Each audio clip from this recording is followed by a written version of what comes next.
এত তাড়াতাড়ি চলে যাবেন? এখনো তো কথার ফুলই ফুটলো না।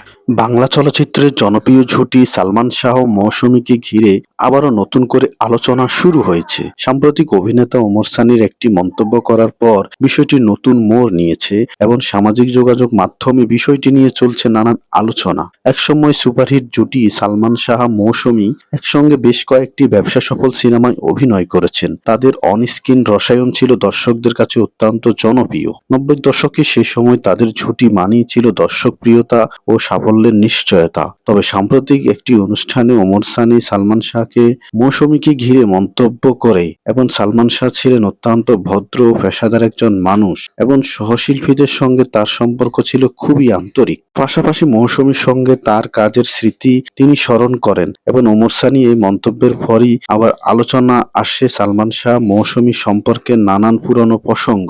অনেক ভক্তই মনে করেন সালমান শাহ ও মৌসুমী জুটি ছিল বাংলা সিনেমার অন্যতম সেরা জুটি। আবার কেউ কেউ তাদের ব্যক্তিগত সম্পর্ক নিয়ে নানান ব্যাখ্যা দিচ্ছেন, যদিও এ নিয়ে নিশ্চিত কোনো তথ্য কখনোই প্রকাশ্যে আসেনি। এদিকে চলচ্চিত্র প্রেমীরা বলছেন এত বছর পরও সালমান শাহকে ঘিরে মানুষের আগ্রহ কমেনি। তার অকাল মৃত্যু আজও একটি রহস্য হয়ে আছে এবং তার অভিনয় সিনেমা সহশিল্পীদের স্মৃতিচারণ নতুন করে সেই সময়কে মনে করিয়ে দেয়। ওমর সানি মন্তব্য ঘিরে আবার আলোচনা উঠে এসেছে সালমান শাহ ও মৌসুমীর সেই সোনালী সময়ের ছুটি, যা এখনো বাংলা চলচ্চিত্র দর্শকদের হৃদয়ে জায়গা করে নিয়েছে।